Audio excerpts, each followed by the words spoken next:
இயேசு கிறிஸ்துவின் இனிதான நாமத்தில் இன்றைய ஆவிக்குரிய சிந்தனைக்கு உங்களை அன்புடன் வரவேற்கின்றோம். இப்போதும் ஒரு பாடலுக்கு பின்பு உங்கள் சிந்தையை தெளிவிக்கும் ஆவிக்குரிய செய்தியை கேட்கலாம்.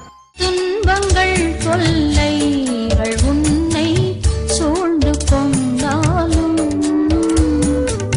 துன்பங்கள் தொல்லைகள் உன்னை சூழ்ந்து கொண்டாலும்,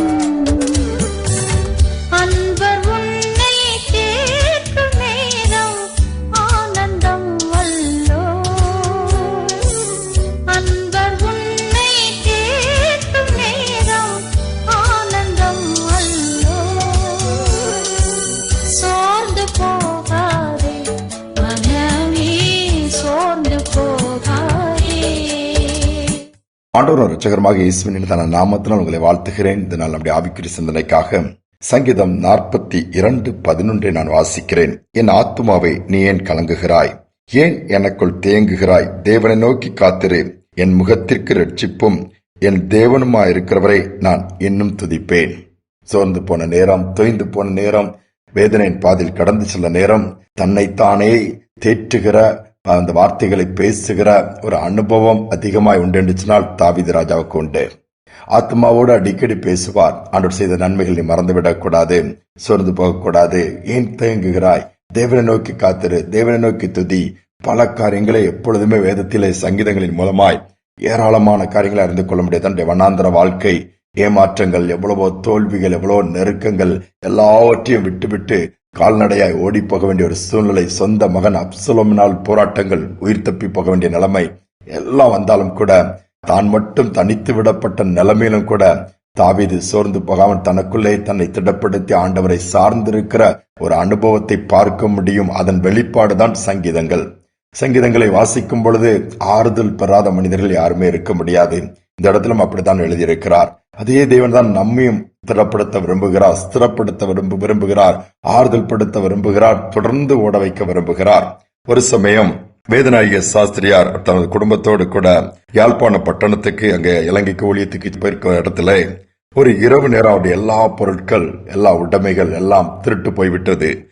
எடுத்துக்கொண்டு போனதுனால் இவர் நிர்பந்தமான ஒரு சூழ்நிலையில் அங்கு நிற்க வேண்டிய ஒரு நிலைமை. கையில் ஒன்றுமே இல்லை. குடும்பமாய் இவர் போயிருக்கிறார் ஊழியத்திற்கு. என்ன செய்வதென்று தெரியவில்லை. அந்த சூழ்நிலையில் தான் அவரை அப்படியே சோர்ந்து போய்விடாதபடி, அந்த சூழ்நிலை என்னாண்டு வரை என்று புலம்பாதபடி ஒரு அருமையான பாடலை பாடுகிறார். நெஞ்சமே நீ கலங்காதே, சீயோன் மலையின் இரட்சகனை மறவாதே, நான் என்ன செய்வேன் என்று நெஞ்சே நீ கலங்காது. இந்த பாடலமான உருக்கத்தோடு அந்த இடத்துல நின்று பாடிட்டே இருக்கிறாரு. அநேகர் போகிறவங்க வர்றவங்க கேட்கிறாங்க. அதில் ஆண்டவர் அறியாத ஒரு மனிதன் அந்த வழியாய் போகும் பொழுது அவர் என்ன பண்ணுகிறார்? நல்ல வசதியான மனுஷன் இந்த பாடலின் இனிமையால் ஈர்க்கப்பட்டு பாடிக்கொண்டிருந்த சாஸ்திரியார் பக்கத்துல போய் நின்று திரும்ப அந்த பாட்டை பாட முடியுமான்னு கேட்கிறாரு. சாஸ்திரியார் திரும்ப இந்த பாட்டை பாடுறாரு. பாட்டுக்கிட்ட முடியல. கடைசியில் என்ன பண்ணாராம்? அந்த மனிதன் அவருக்கு வேண்டிய எல்லா உதவிகளும் அந்த இடத்துல செய்துவிட்டு அந்த இடத்தை விட்டு கடந்து போனாராம். யோசித்து பாருங்கள். விசுவாசித்த ஆண்டவரை நோக்கி சார்ந்திருந்த அந்த சூழ்நிலையில பின்வாங்காதபடி, இப்படி ஆயிட்டாண்டவர் என்று கேள்வி கேட்காதபடி ஆண்டவரே சார்ந்திருந்தார். ஆண்டவர் கைவிடவில்லையே. எல்லா சூழ்நிலை ஆண்டவரை சார்ந்திருக்க கற்றுக்கொள்வோம். சூழ்நிலை சாதகமாக இருக்கிறதோ இல்லையோ, மற்றவர்கள் உதவி செய்கிறார்களோ இல்லையோ, நினைத்தது நடக்கிறதோ இல்லையோ, கர்த்தர் கூட இருந்தால் போதும், காரியங்கள் நிச்சயமாகவே நமக்கு நன்மைக்கு ஏதுவாக தான் இருக்கும். அந்த நம்பிக்கையோடு எந்த சூழ்நிலையிலும் பதறிவிடாதபடி ஆத்மாவை பார்த்து, நெஞ்சே நீ கலங்காதே, ஆத்மாவை நீ சோர்ந்து போகாதே, தேவனை நோக்கி காத்திரு, அவர் உனக்கு ரட்சிப்போம், உனக்கு எல்லாமாக இருந்து தொடர்ந்து அவரை துதிக்கும்படியாய் கிருபை கொடுத்து நடத்துவார் என்று சொல்லி அவரை உயர்த்தி கொண்டே இருப்போம் என்று சொன்னால் எல்லாம் நமக்கு ஜெயமாகத்தான் முடியும். தாழ்த்தி அவனுடைய கையில ஒப்பு கொடுப்போமா? ஜெபிப்போமா? எங்களான் பரலோக தகப்பனே, புதிய நாளை தந்திருக்கிறீங்கப்பா.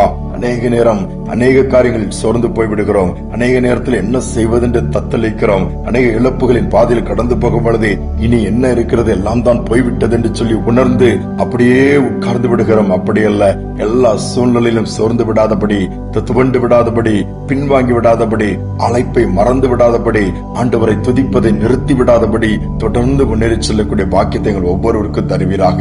அவருடைய சோர்வோடு இருக்கிற பிள்ளைகளை இன்னைக்கு தைரியப்படுத்துங்க, ஆறுதல் படுத்துங்க, காயங்களை ஆற்றுங்க, கண்ணீரை தொடங்க, கரம் பிடித்து நடத்த முடிய ஜெபிக்கிறேன். இந்த நாள் முழுவதும் கிருபை இருக்கட்டும், நடத்தல் இருக்கட்டும், நன்மை உண்டாகட்டும். ஆசீர்வாதத்தின் தேவன் பெரிய காரியங்களை செய்யும். துதிகனமயமே ஏற்றுக்கொள்ளும் இயேசுவின் நாமத்தில் பிதாவே, ஆமேன், ஆமேன். நாம் எதை குறித்து கவலைப்பட வேண்டாம். நம்முடைய கவலைகளை மாற்றுகிற தேவன், வேதனையை நீக்குகிற தேவன் நம்மோடு கூட இருக்கிறார். அவர் மேல் பாரத்தை வைத்துவிட்டு தொடர்ந்து முன்னேறுவோம். அவர் நம்மை நடத்துவார். இந்த சிந்தனையோடு இந்த நாளை தொடருவோம். மீண்டுமாய் நாளை தினம் சந்திப்போம்.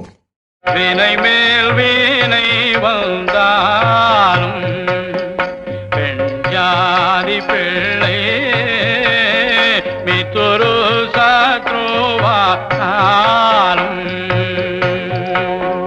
மனையோடு கொள்ளை போனாலும் வானம் இடிந்து வீழ்த்தாலும் நெஞ்சே நீ கலங்காரே.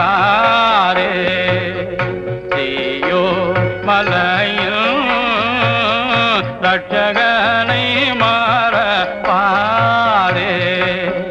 நான் என் செய்வென்று நெஞ்சே நீ கலங்காரே.